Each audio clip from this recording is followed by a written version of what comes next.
Once, it was one of the longest highway bridges in the world. Ready to lower. Now, it must come down. 22,000 tons of steel and concrete, and all of it must be recycled. Only these engineers will attempt to do it in a revolutionary new way. Just keep rolling, baby. They'll turn spans into ships and sail them away, all in less than 48 hours. But with innovation comes risk. We're pushing everything to the limit. Two functioning bridges stand dangerously close on either side, and nothing can touch the water.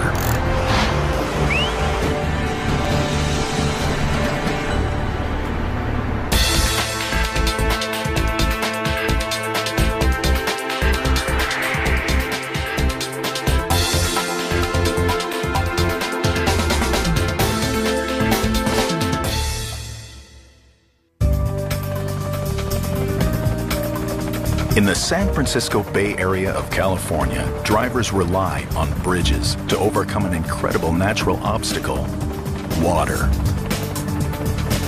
A series of inlets, including San Francisco Bay. A body of water stretching up to 19 kilometers wide and 96 kilometers long.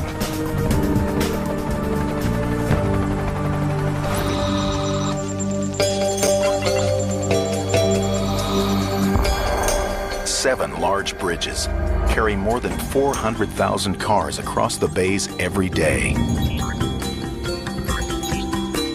In the Northeast, 3 bridges sit side by side, spanning the Carquinez Strait. This is where it all started in 1927.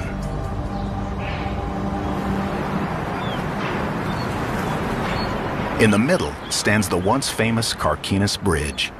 It was the first major bridge in the Bay Area. She was one of the world's longest highway bridges when she was built in 1927. 80 years ago, her 3 lanes were a traffic savior. Today, they're not enough. 109,000 cars cross this strait every day. The grand old Carquinez isn't big enough to handle the load, and she's too expensive to maintain. She must come down. This is how it's usually done.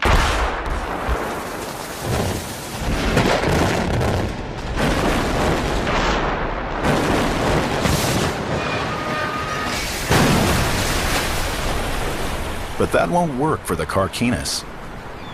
An explosion could damage the neighboring bridges. The one to the east sits just 40 meters away.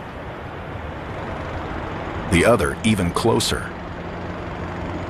But the Carquinez isn't just blocked in from the sides. It's also blocked in underneath. If any piece enters the strait below, it will pollute a protected habitat for seabirds, seals, and other wildlife, including rare and endangered species. Toxic lead paint covers nearly every part of the metal structure. When the California Department of Transportation decommissioned the bridge in 2005, they requested bids to see who could pull down the Carquinez in the right way for the best price. 5 contracting firms entered their bids. Most wanted to use large and expensive water-based equipment to dismantle the bridge. But one small firm, California Engineering Contractors, had a different idea. Their plan? To bring down each 630-ton section all at once by lowering them with cables onto 2 awaiting barges. Each bridge span would become a vessel, wider than the width of an aircraft carrier, and be pushed away by tugboats.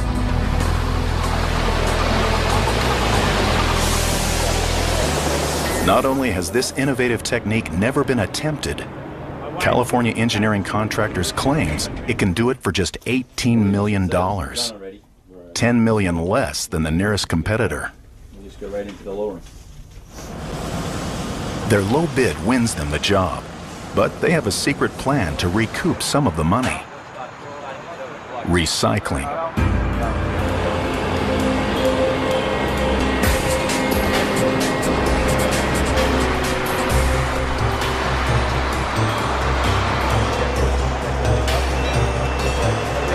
Workers hack at the bridge day and night.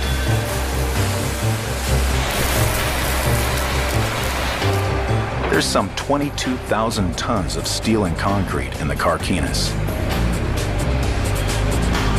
Properly recycled, the steel alone is worth more than $2 million.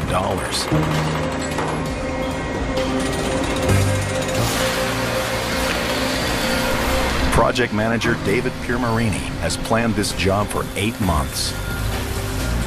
There's little to no waste on a demolition project like this. What we do here on the job site is we cut it up into members that are manageable, put it into trailers and different types of containers, and they bring it right over to the scrapyard.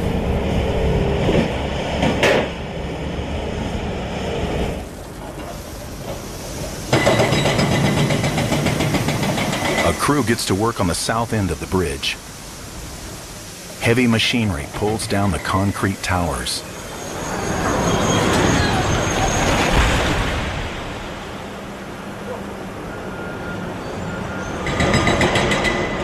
Steel rods called rebar sit inside the concrete to give it strength. This rebar will also be recycled. Bridge engineer Jay Coleman knows there's value in every scrap of steel.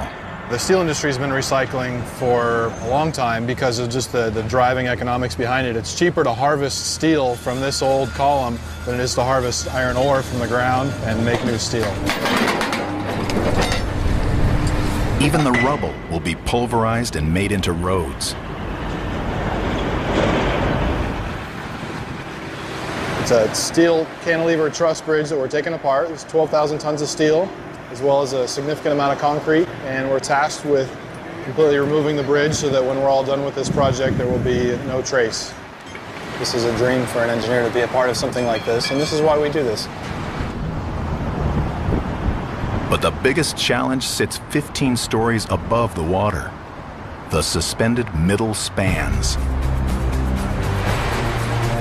The innovative plan to lower the middle spans in one piece means smaller crews can safely and efficiently salvage the steel on land.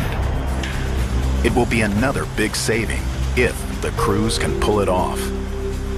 Each span stretches longer than a jumbo jet, stands as tall as a 10-story building, and weighs more than 635 tons. There's no textbook for this kind of teardown.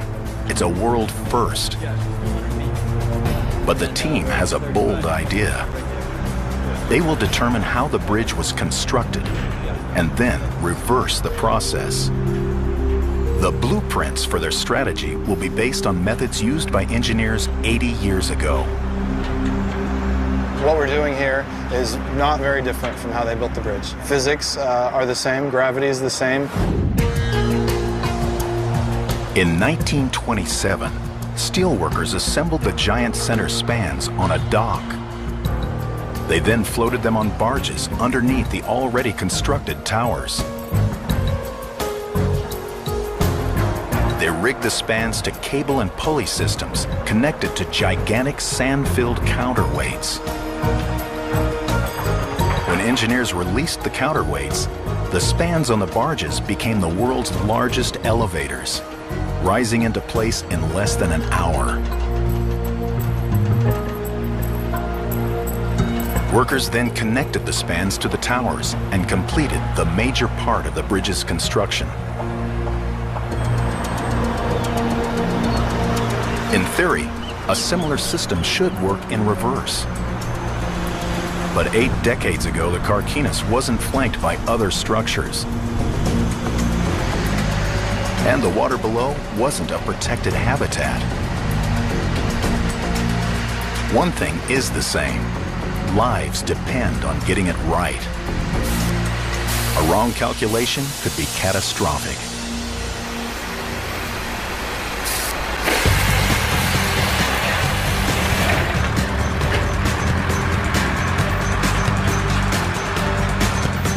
delicate feat of engineering requiring precise science is needed to safely take down the 80-year-old Carquinez Bridge.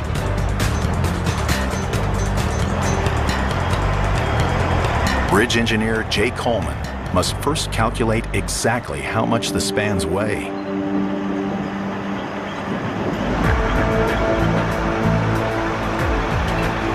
If we don't put enough thought into it, and if we don't do things step by step, you could get into trouble overloading the structure. It's in very close proximity to two lifeline bridges. Anything we do here can't damage those adjacent structures. The only weight they know for sure is the weight of the spans when they went up in 1927, 635 tons each. But those spans were raised before the concrete and steel road was laid over top. We really study the process of how the structure was built in the first place, because the simplest thing to do is to do a reverse engineering to look at what seemed to work for the original contractor back in 1927.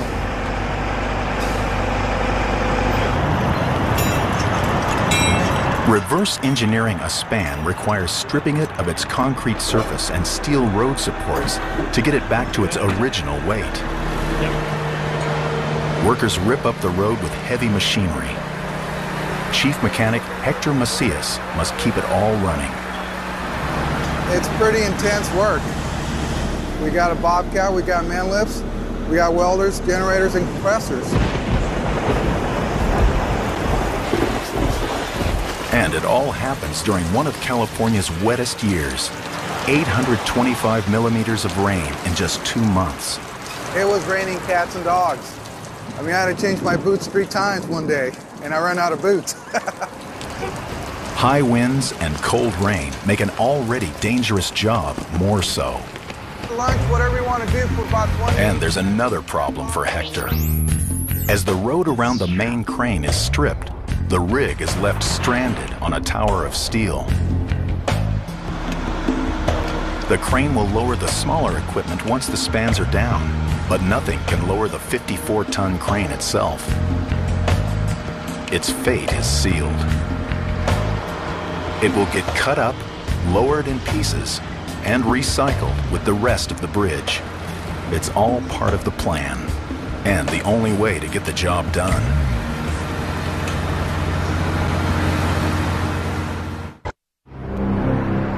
With the roadway now gone, the spans weigh what they did 80 years ago. Now the engineers know exactly how much weight they must lower.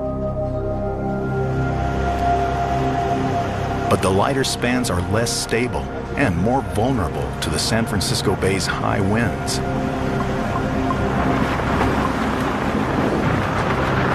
The engineers know from history, a strong gale and an unstable bridge can be a disastrous combination.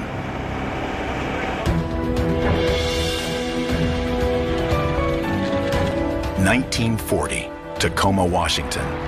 The Tacoma Narrows Bridge opens with great fanfare. Nearly a mile across, it is the 3rd longest suspension bridge in the world. But months later, a storm brings 64 km/h winds, and the bridge begins to oscillate. The winds stay steady, and the shaking worsens each hour. Finally, the cables holding up the roadway can no longer take the tension. The Tacoma Narrows comes down in a heap of twisted steel.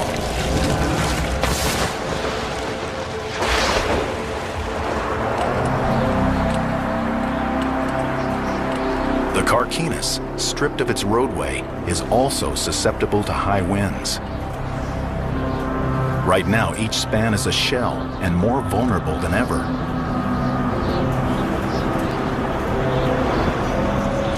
Engineers want to bring down the spans as soon as possible, but they'll only do so in calm weather.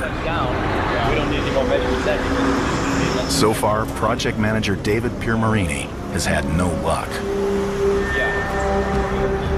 The winds keep exceeding the safety limit for lowering, 24 km/h. We set it up on 3 different occasions and had to postpone it on 3 different occasions.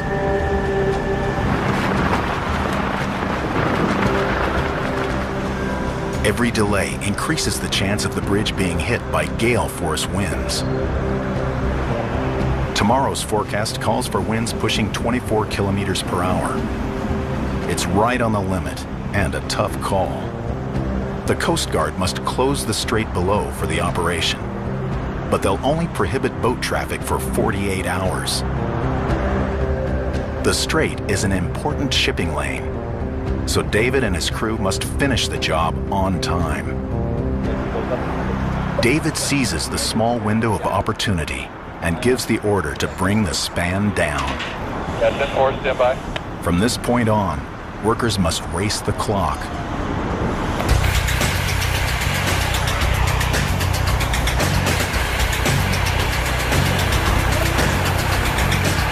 They start to cut the span loose.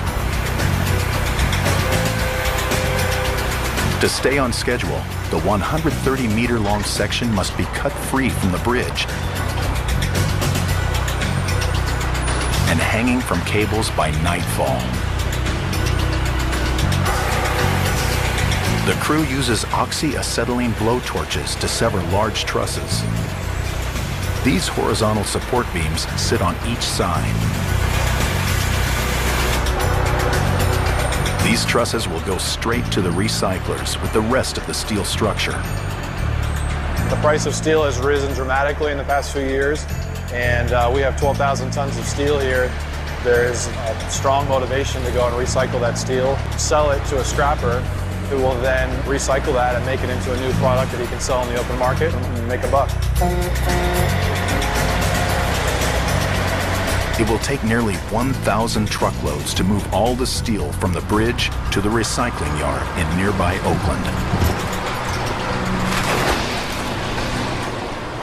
It can then be sold to manufacturers and made into anything from toys to automobiles, even a new bridge.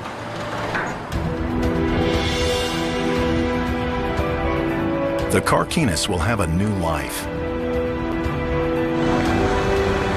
It is a bridge with a future, but it also links these workers to the past. The last time this span received so much attention was 1927. It has stood so well for so long because its design was ahead of its time. When engineer D.B. Steinman designed the Carquinez, he had to contend with a serious concern: earthquakes.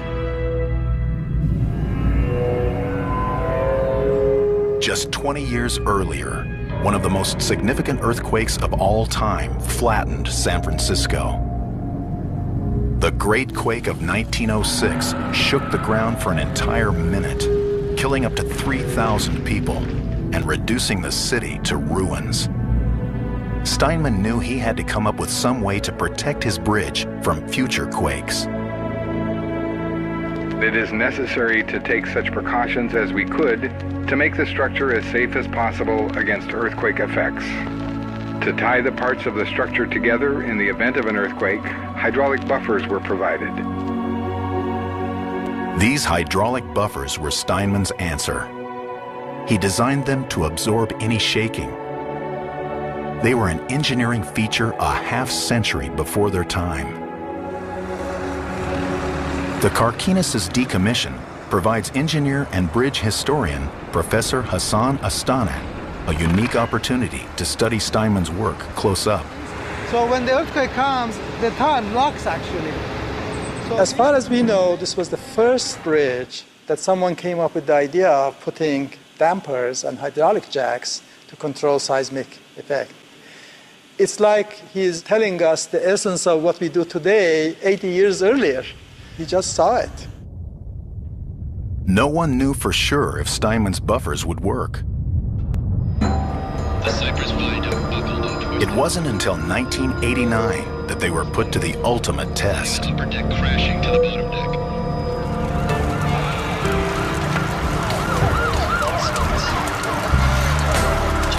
The Loma Prieta earthquake registers 7.1 on the Richter scale.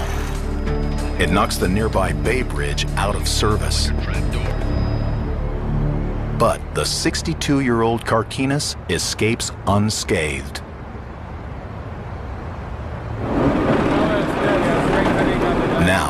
all the engineering that went into building the carquinus is reversed.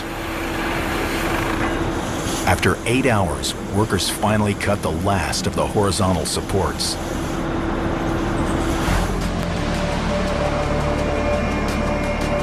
The span is currently connected by 4 pairs of vertical steel rods called I-bars, 1 pair on each corner. Workers secure lowering jacks to the top of each set of I-bars. The bottom of the span is then connected to the jacks through a series of steel cables, 19 on each corner. When the jacks are engaged and the I-bars cut, these cables will be all that holds up the 635-ton section of bridge. The jacks can then slowly lower the span.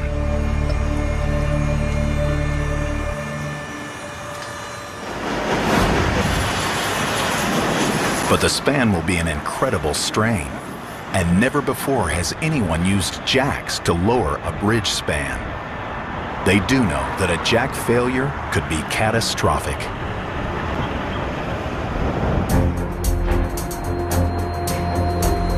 The moment of reckoning finally arrives. Workers are ready to free the giant span of the Carquinez Bridge, and the 4 jacks now sit ready to take the weight. The crew prepares to lower the span. Scott Soldis calls the shots. The 2 riskiest parts of the operation are getting it up on the jacks and then actually touch down on the barges. There's many nights of waking up in the middle of the night and making mental notes of things that need to be done next day. Your primary responsibility down here is going to be making sure that you're feeding out enough of the tail. Work together on that. It's a matter of getting the right people in the right jobs at that point, not giving them too much information. Get the headphones on, get everybody in their place, and by 7 o'clock we should be lowering. Mechanic Hector Macias must keep the jacks working. Hey, Tim, it don't matter which way you stick the fork in. He'll personally oversee the 2 jacks on the north side. We have 2 different controllers, one on the south, one on the north. I'm on the north side taking care of both winches, east and west. Scott, do you have your radio on? Yeah, go ahead. Scott orders the jacks turned on for the first time.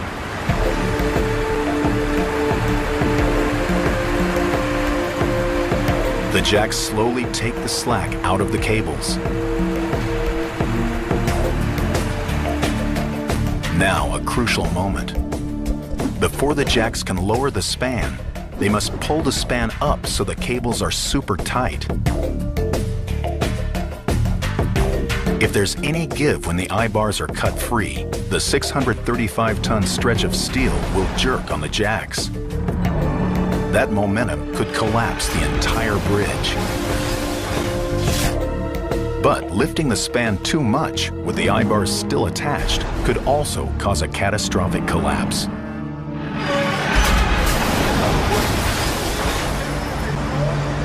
If we come up on the load too high and cause too much compression in the member, you could break the jacks and you could break the supports, which are holding up the bridge at that point.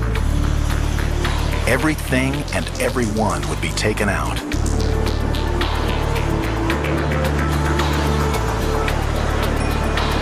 The jacks and cables now look to be taking the weight of the span.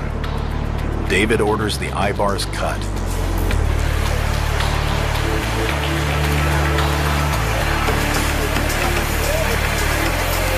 From here, the only way forward is down. There's a point of no return. As soon as we cut the I-bar and transfer the loads onto the strands, then that's it. We have to lower the bridge. They sever the last I-bar. Now the cables alone support the full weight of the span. The entire 635-ton section swings free and lies at the mercy of the wind.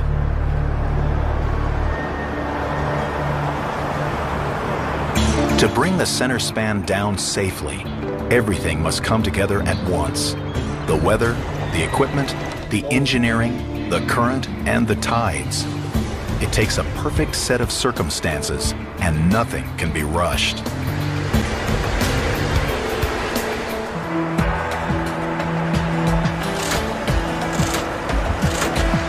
Scott orders the jack operators to stand by. This time, they won't lift the span, they'll lower it. The fate of the operation and the lives of those on the bridge depend on the jack's ability to perform. Hector, go ahead and send your jack up to 16 and hold. First, the 4 jack pistons extend. North side, 16 inches to the top. All right, hold right there. I'll get right back to you.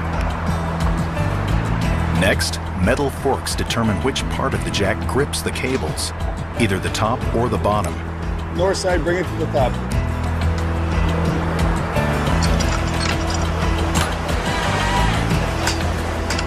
Now, when the pistons retract, the cables should lower the bridge span 40 centimeters.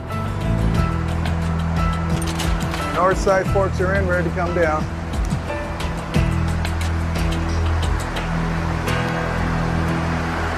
All right, north and south side, both sides down. 10-4, coming down.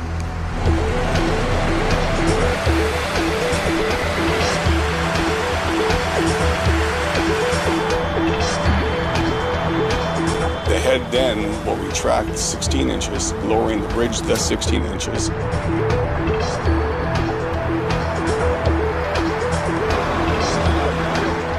In one smooth motion, the span makes its first move toward the awaiting barges. Jay, you got a copy? Yeah, 10-4, stand by. Jay, can I get a measurement on the north side? It's like using a rope to lower a bucket down a well. No pulley, just one arm's length at a time. 4, I'm going back up.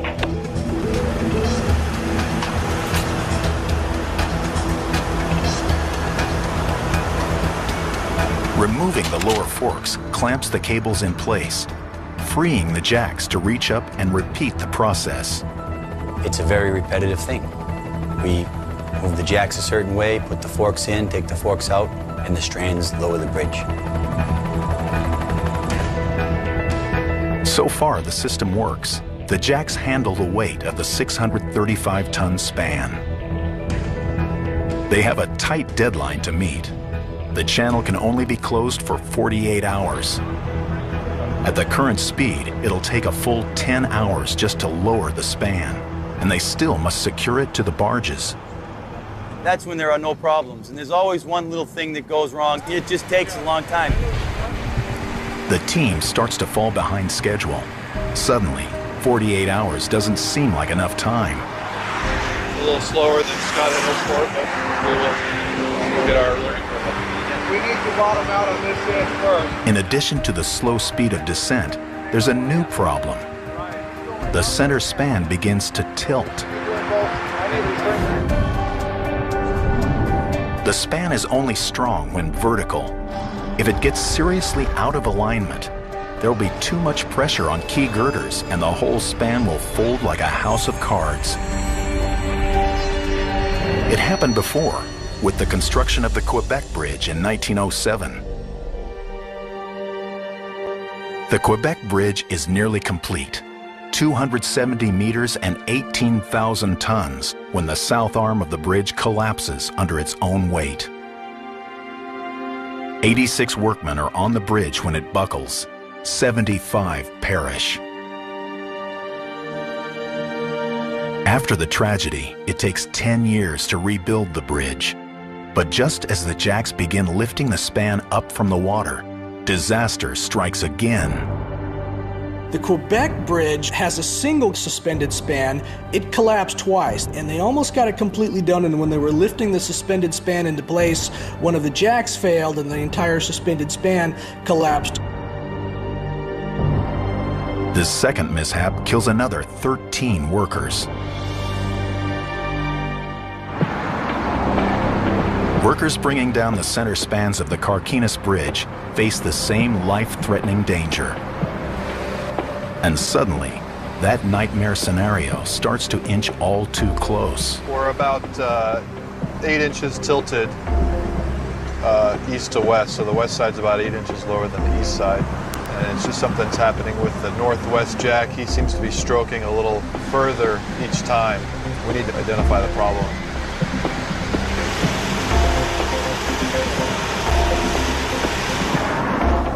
every centimeter the span falls out of line, it becomes less stable and more prone to collapse. Yeah, well, it doesn't make sense. Jay gives the order, stop everything. The operation grinds to a halt, with the span uneven and dangling precariously.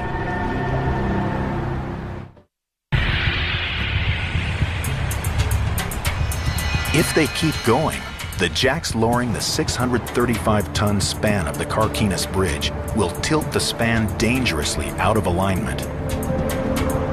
One of the jacks is not keeping pace with the others. This malfunction could cause the span to topple into the water below, taking everything and everyone with it. Mechanic Hector Macias thinks he's found a solution. By accelerating the jack motor on the northeast corner, he's confident he can match the rate of descent of the other three motors and even out the alignment. It looks like that east-northeast motor consistently has been about an inch, maybe a half inch a stroke short, so we brought the RPMs up, see if we can pick them up. South side hold. Hector, let me know when your lower forks are in. Scott orders a leveling stroke on the northeast corner. It works. All's well again, but not for long. Scott, you got a copy? Over, Scott. The team hits a new snag. You got a tangled vessel over here on one side. The cables twist on their way to the jacks, bunching up into a tangled mess. Trying to feed them through the jacks gets harder and harder, like trying to run a brush through knotted hair. The jam could bring the whole operation to another standstill. We've been having problems because we're pushing everything to the limit. The iron workers wrestle to keep the cables straight near the jack head. But the tangle worsens with each jack stroke. Copy that hold. Hector, hold that 16, but grab Lupe. It looks like Matt's going to need some help getting the cable. You're pretty tight there in a couple of... The tangled cables slow the entire operation to a crawl. There's no time for a problem like this. Cargo ships expect the strait to reopen on time. Commerce depends on it. But the hanging span presents an impassable object.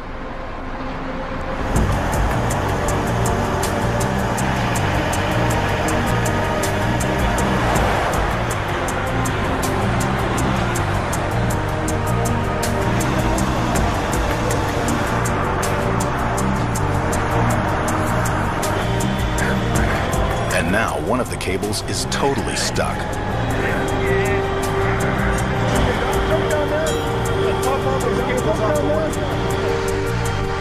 One of the cables received a permanent kink, and it couldn't go through the jack smoothly. There's only one solution, and it's a last resort. Project manager David Piermarini decides to cut any problem cables.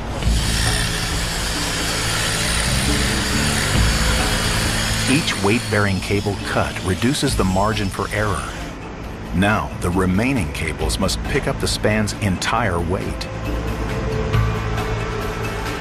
The crew works into the night, and then tries again.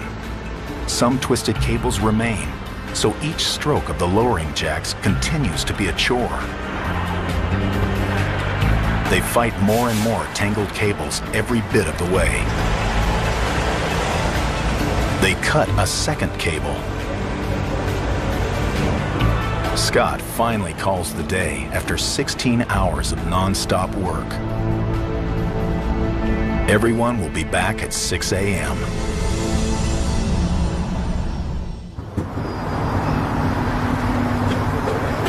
After just a few hours of sleep, How are you doing this morning? Good, how are you? the tired crew returns to finish the job.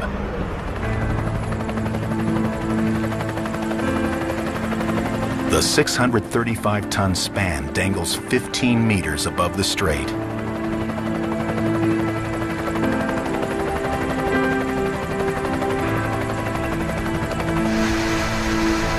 On Scott Soldis' command, they fire up the jacks and try again.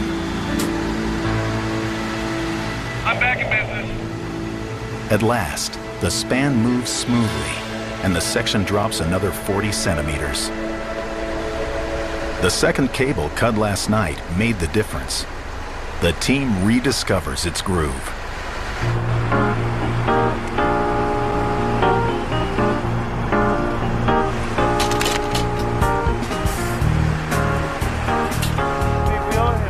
By midday, the span hangs just above the barges. The way things are going, we should make contact within 45 minutes after the barge is in place and ready for us to come down. Anchoring there. Oh, okay, so you guys, yeah, so it'd be easy to rehunt this. The first major handoff of the operation is within reach. Jeff Holfelder prepares to take over. Oh, we still have a good 10 feet to go. Jeff's daunting mission? Catch the 635-ton bridge span from below. We pulled straws and I got the wrong straw. The bridge gets to within 3 meters of the water, and Jeff starts directing. I'll let Scott know the minute we're getting close. Just a heads up, but just keep on coming. Lower side down, 16. Yeah, I copy. Go ahead and come down, Chuck. All the way. Send her back up.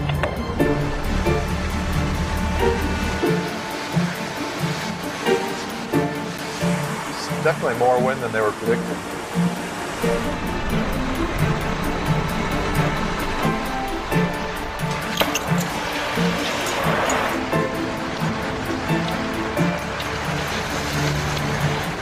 A little hectic with the tide and the wind. Everything's floating around right now, and we're trying to, we've got good alignment on the bridge and the barge, and I want to come down just on this end till it comes within our guides here. The barges have special frames to catch the span and hold it in place. But the span won't fit until the crew cuts away some smaller pieces. Now the span can connect with the barge. Okay, Scott, you have a copy? We're lined up on both barges. Let's come down at least one stroke, if not two. Okay, everybody down. The bridge releases the weight of the span onto the barges and relaxes for the first time in 80 years. As the bridge touches down on the barges, the cables are in a stretched and tight condition, and the cables will essentially shorten as they relax and as the load comes out of them. And then, in fact, the bridge itself recoils and will tend to relax or bounce up more than a negligible amount, and we need to account for that. Jay for Scott. No one knows for sure how it will go. Chuck, are you hearing me? Everyone is nervous. Jay, you trying to reach Chuck or me? There's too many people talking on this frequency. Okay, Hector, you ready to come down? I'm ready to come down. Okay, both sides come down 16. We have to hit the target. We have about a 6-inch tolerance. It's got to be right on the money. Finally, the last stroke of the jacks lands the span squarely on the barge. It needs to be secured immediately. No one wants 635 tons of steel moving with the waves. At that time, everything gets real busy. Scott, you have a copy? A copy. They connect the bridge to the barges with a specially built harness system. But even locked down, the span remains in a dangerous position, still tethered to the bridge above and at the mercy of the swift currents below.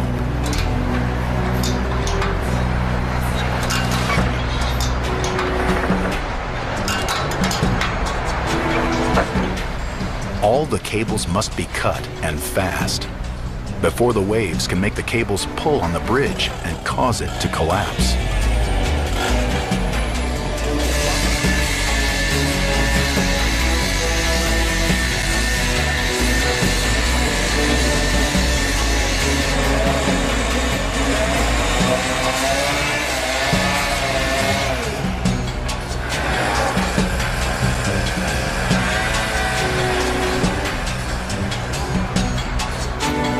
At last, they free the span from above. But there's no time for celebration. They still have to float the span 4 miles into the bay through a channel barely wider than the span itself.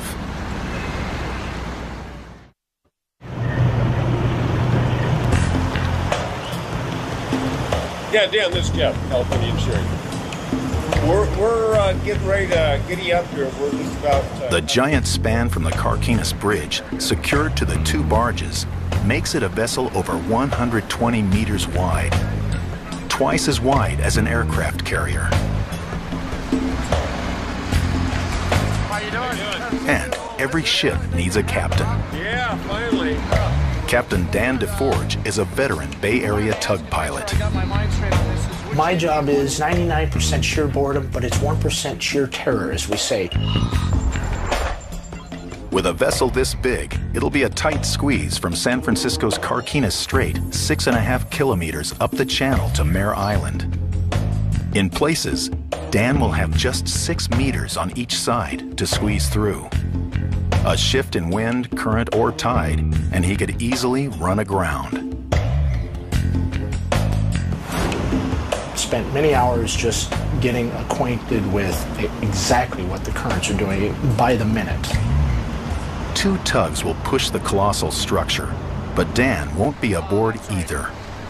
This extraordinary challenge calls for extraordinary measures. You have to be in a position where you can see what's going on, and the higher you are, the better off you are. The captain's chair sits 10 stories up on top of the span. Everyone waits while Dan climbs to his perch. He sits right on top of the middle of the span, and he's able to see the structure, coordinate with both of the operators of the tugboats that are pushing the structure. He knows these waters and these currents as well as anyone. One of my pet peeves is I want to know when the baton is passed to me. And when the baton is passed to me, I want the radio silence strictly with us. Dan's first challenge, getting the detached span out and away from the 2 neighboring bridges. They cast off from their anchorage, and Dan gives the order. And I'm looking at everything to see which direction the wind's going to push us, which direction the current's going to push us, and then eventually one of the tugboats, I tell him half ahead. The widest vessel in the world slowly pushes off. And slowly but surely, this whole structure started to move. And I think most people that sends chills up our spines, you know, because it's actually happening.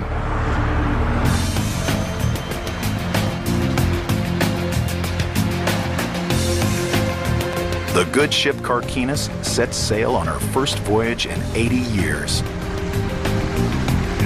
And her last.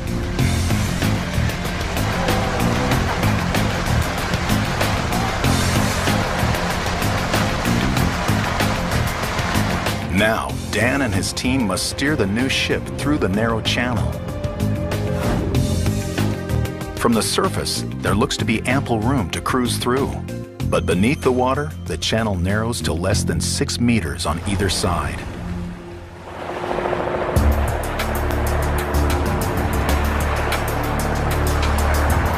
Dan doesn't want to rush, but he must also get through before the change in tide makes the channel even more shallow. It takes nearly 2 hours.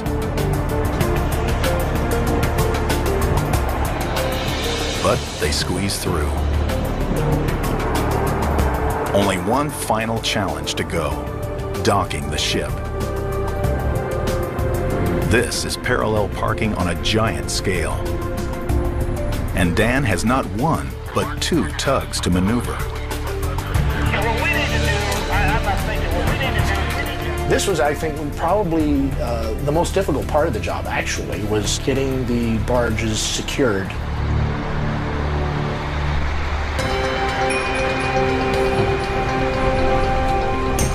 There was a barge that was tied up alongside the dock, and we then had to straddle that barge, and we only had about 20 feet on either side. Slow and steady, the span slides perfectly into place. They've done it. They've cut down a fragile 635-ton piece of bridge, made it into a vessel, and sailed it to a safe harbor to dismantle.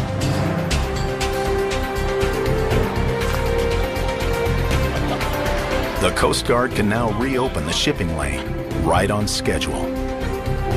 And the workers can finally catch their breath.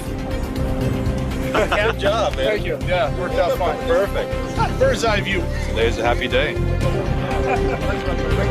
I think I lost about a year of life already here. With the span now on land, the dismantling and recycling of the enormous structure becomes safer and cheaper. Less than 3 weeks later, the second bridge span comes down, and Dan transports it to the same location, all without any major setbacks. Very satisfying. It's great. Great day. The old Carquinez Bridge may be no more. But the steel from her giant spans will live on. Lowered, scrapped, and melted, the Carquinez will have new life.